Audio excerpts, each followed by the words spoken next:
brought you by Silver Pumps and Motors. Top quality और consistent performance के लिए सिर्फ सिल्वर पंप्स नाम याद रखना. అమరావతి పునర్నిర్మాణ వేడుక వేళ రైతుల్లో ఆనందం నెలకొంది. రాజధానికి భూములిచ్చిన రైతుల్లో కొత్త ఆశలు చిగురించాయి.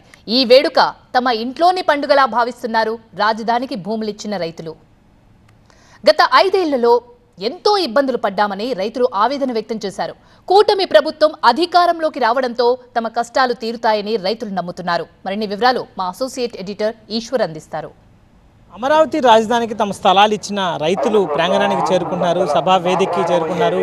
పునఃప్రారంభ వేళ అత్యధిక ప్రాధాన్యత దక్కించుకున్న వారిలో ప్రథమంగా రైతులు ఉంటారు. ఒకసారి మనతో ఒక రైతున్నారు, మందడం గ్రామం నుంచి వచ్చి ఒకసారి అడిగి తెలుసుకుందాం. సార్, మీ పేరేంటి, ఎక్కడి నుంచి వచ్చారు, ఎంత దానం చేశారు, మీరు ఎంత స్థలాన్ని ఇచ్చారు? నాది మందడం గ్రామం అండి, తుళ్ళూరు మండలం మందడం గ్రామం నాది. నేను మందడంలోనే పుట్టాను. మందడం మా తాతల తోటలు ఏడే పెరిగారండి. మా వంశమే ఇక్కడ పెరిగింది, ఆలూరు వారు మేము. నా పేరు ఆలూరు కోటేశ్వరరావు అండి. ఆలూరు కోటయ్య అంటారు, కోటేశ్వరరావు అంటారు. సార్, ఇదిగోండి నా రెసిగ్నేషన్. ఎందుకు? నేనే జాబ్స్ ని క్రియేట్ చేసి బాస్ అవ్వాలనుకుంటున్నాను. ఎలా? బాస్ వాలా బీ ద బాస్.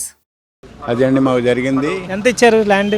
నేను 20 ఎకరాలు ఇచ్చాను. నా పిల్లలు నేను 20 ఎకరాలు, నేను 23 ఎకరాల నుంచి 20 ఎకరానికి వెళ్ళాను. నేను సంపాదించుకున్నా. ఈ నాగలు పట్టుకుని చూడండి నా చేతులు. పొద్దున పొడుతుంటే 2 చేతులు ఒకసారి కాయలు కాసిపోయినాయి. ఎమోషన్ అవుతున్నారు. ఎమోషన్ అంటే మేము పడ్డ బాధలు అటువంటి అండి. మేము పడ్డ బాధలు కూడా ఈ భూమి అంతా పోయినాక ఎప్పుడు మెలకువచ్చి అప్పుడు లీజ్ కూర్చొని మనం ఎన్నాళ్ళు కష్టపడింది పిల్లలకి మనవలకి ఇచ్చే ఆస్తిని పోగొట్టామైందా అనేది మానసిక శోభతో బాధపడ్డామండి. బాధపడి ఏమీ చేయలేక నా ఆడపిల్లల్ని నా భార్యని అట్లా ఎక్కడ పడితే అక్కడ చేయేస్తే పోలీసు వారు చూస్తా నిరాశలైపోయాం. ఏమీ చేయలేని పరిస్థితి. మేము ఏదైనా ముందు పోతే మా ఒళ్ళు ఇరిగిపోతుంది.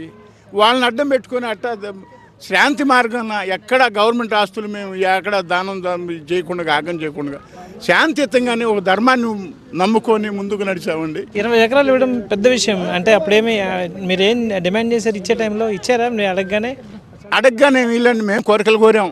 ఆయన గారు ఓదారు చెప్పాడు, ఇదిగో ఇట్లా ఉంటుంది రాజధాని. ఎల్లకాలం నువ్వు అరకదున్ని, నీ మనవాళ్ళు అరకదున్ని, నీ కొడుకులు అరకదున్ని అది కాదు. పారిశ్రామ్యవేత్తలు అవుతారు, మీరు ముందుకు నడుస్తారు, భవిష్యత్తు బాగుంటుందని సిఆర్డీ కమిషనర్లు కావచ్చు, ఆర్డీ కలెక్టర్లు కావచ్చు, వాళ్ళందరూ ఎంఆర్ఓలు వచ్చి మీటింగులు పెట్టి చెప్తే కూడా నేను అనేక ప్రశ్నలు వేసా. భూమి గవర్నమెంట్కి ఇచ్చి బాగుపడ్డాడు ఎవడు లేడండి.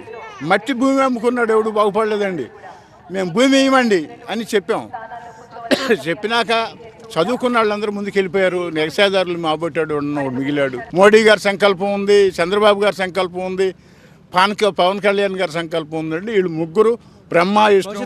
ఇది ఎలా ఉంటుంది అనుకుంటున్నారు? మీ 60 ఎకరాల స్థలం, మీరు చాలా కనెక్ట్ అయి ఉంటారు దాంతో, చాలా భావోద్వేగాలతో కూడుకున్న అంశం.